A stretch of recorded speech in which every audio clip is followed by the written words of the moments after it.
안녕하십니까? 제138회 건설안전기술사 기출문제 분석, 그 중에서도 2교시 심층 해설과 모범 답안 전략에 대해 말씀드릴 용산기술사연구소입니다. 이번 시간에는 실제 시험에서 고득점을 받을 수 있는 핵심 전략들을 함께 살펴보겠습니다. 오늘 저희가 다룰 2교시 문제 구성은 총 6가지입니다. 유해 위험 방지 계획서의 자체 심사 및 확인 업체 기준, 외국인 근로자 재해 예방 대책, 철골공사 건립계획 수립, 안전불감증의 원인과 대책, 화재 위험 작업 준수사항 및 화재 감시자, 그리고 근골격계 질환의 정해 및 예방 대책입니다. 각 문제에 대한 심도 있는 분석과 답변 전략을 제시해드리겠습니다. 첫 번째 문제는 유해 위험 방지 계획서의 자체 심사입니다. 이는 기존의 공단 심사를 넘어 기업이 스스로 안전을 관리하는 자율 안전관리의 실현을 목표로 합니다. 산업안전보건법 제42조에 근거하여 기업 내부 심사를 통해 안전관리 역량을 강화하고 확인하는 과정입니다. 자체 심사 및 확인 업체로 지정받기 위해서는 엄격한 기준을 충족해야 합니다. 산업안전보건법 시행규칙 별표 11에 따라 안전 분야에서는 환산재해율이 상위 20% 이내여야 합니다. 인력 기준으로는 건설안전기술사 1명과 토목 또는 건축기술사 1명 이상을 보유해야 하고, 시스템 측면에서는 KOSHA-MS 인증을 받은 업체여야 합니다. 이처럼 자율 안전관리 역량 강화와 시스템 인증이 필수적입니다. 자체 심사는 체계적인 방법으로 이루어집니다. 먼저 공사계획과 안전대책을 통합한 계획을 수립하고 착공 전 전문가의 자체 심사를 진행합니다. 이후 착공 후 6개월 이내 그리고 6개월마다 이행 여부를 확인하며 이 모든 과정의 결과를 기록하고 현장에 비치하여 관리합니다. 심사 시 가장 중요하게 확인해야 할 사항은 작업 공종별 유해 위험 요인 파악 여부, 설계 도서와 현장 상황의 일치 여부, 안전관리비 사용 계획의 적정성, 그리고 현장 근로자 의견 청취 및 반영 여부입니다. 결론적으로 자율적 안전관리 역량을 강화하는 것이 이 제도의 핵심 목표라 할 수 있습니다. 두 번째 문제는 외국인 근로자 재해 예방입니다. 우리는 리스크 모델인 스위스 치즈 모델을 통해 재해 발생 원인을 이해할 수 있습니다. 소통 부재, 문화적 차이, 그리고 안전의식 부족이라는 구멍들이 일렬로 정렬될 때 결국 재해로 이어질 수 있다는 점을 시사합니다. 외국인 근로자의 안전을 위해서는 단계별 안전교육 프로세스가 중요합니다. 입국 전에는 기초안전교육과 한국건설문화이해 법적 필수 교육을 진행하고, 입국 후 현장에서는 OJT를 포함한 현장 특화 교육을 모국어 번역 교재와 체험형 실습 교육으로 진행하여 실질적인 안전 역량을 높여야 합니다. 언어 장벽은 안전을 위협하는 주요 요인입니다. 이를 해소하기 위해 픽토그램과 그림 표지판을 확대하고 AI 통번역기 및 QR코드를 활용하여 모국어 지원을 강화해야 합니다. 예를 들어 베트남어와 중국어 등으로 번역된 안전수칙을 제공하여 정확한 정보 전달을 돕습니다. 현장 안착을 위한 관리적 대책도 필수적입니다. 내국인 숙련공과 1대1로 매칭하는 멘토링 제도를 운영하고 국가별 커뮤니티를 지원하여 심리적 안정감을 제공해야 합니다. 심리적 안정감은 안전행동의 시작이 되기 때문입니다. 또한 주거 및 식생활 배려 등 기본적인 지원도 중요합니다. 세 번째 문제는 철골공사 건립계획 수립입니다. 첫 번째 단계는 현지조사입니다. 집안 내력, 인접 구조물 간섭 여부, 가공전선 및 지작물 유무, 그리고 장비 진입로와 동선 파악은 안전하고 효율적인 공사를 위한 필수적인 사전 작업입니다. 현지조사 결과를 바탕으로 건립기계를 선정합니다. 고층 건축물에는 타워 크레인이 적합하고, 기동성이 필요한 현장에는 모바일 크레인을, 집안 안정성을 고려한 대형 양중에는 크롤러 크레인을 사용합니다. 각 크레인의 최대 인양 하중, 작업 반경, 양중 높이 등을 종합적으로 고려하여 선정해야 합니다. 건립 순서는 구조물의 안정성과 정밀도를 확보하는 데 매우 중요합니다. 앵커볼트 설치로 정밀도를 확보하고 기둥을 세워 수직도를 유지합니다. 이후 볼을 설치하여 좌구를 방지하고 가조립을 통해 변형을 수정합니다.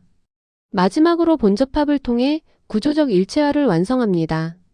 건립 시 안전 검토 사항으로는 가설 브레이싱, 와이어 로프, 생명줄 설치가 필수적입니다. 이는 철골 구조물의 전도를 방지하고 고소작업 근로자의 추락을 예방하기 위한 핵심적인 안전 설비입니다. 철저한 설치와 관리가 안전한 건립의 열쇠입니다.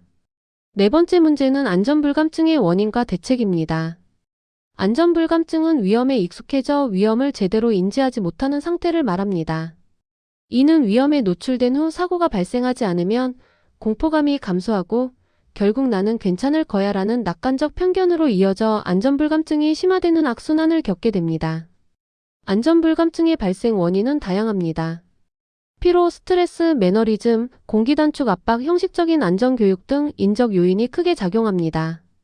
또한 안전시설 미비나 불안전한 작업장과 같은 환경적 요인, 그리고 안전관리 미흡 등 관리적 요인들이 복합적으로 작용하여 안전불감증을 초래합니다.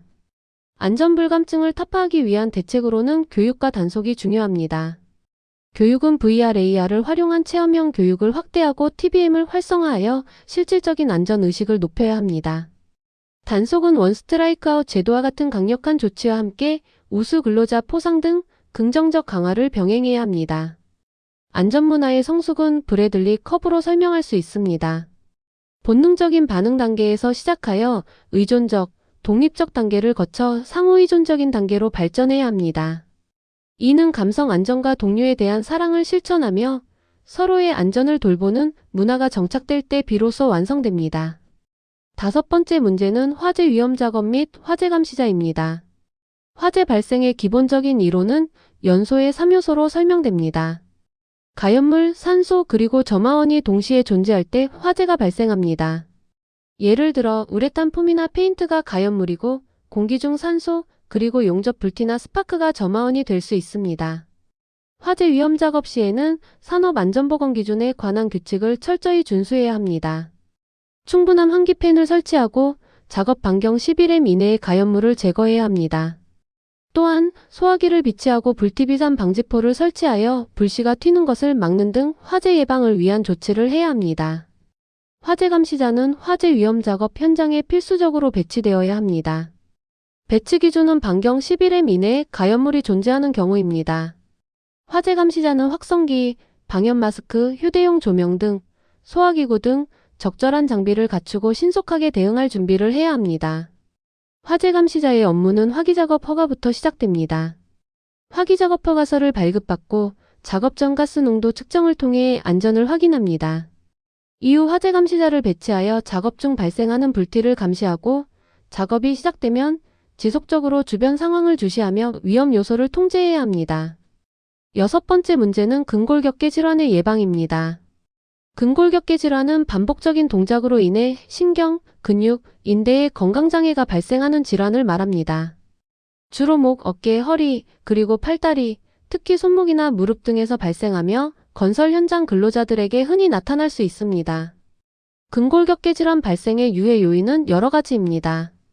같은 동작을 계속하는 반복적인 동작, 신체에 무리를 주는 부적절한 자세, 무거운 물건을 드는 과도한 힘, 그리고 장시간 드릴 작업 등으로 발생하는 진동 및 접촉 스트레스 등이 주요 원인으로 꼽힙니다. 근골격계 질환 예방을 위한 유해요인 조사 제도가 있습니다. 착공 또는 신설 시 최초 조사를 실시하고 매 3년마다 정기 조사를 진행합니다. 만약 질환자가 발생하거나 유해 요인이 변경되는 경우 근로자 면담 및 증상 조사를 포함한 수시 조사를 통해 즉각적으로 대처해야 합니다.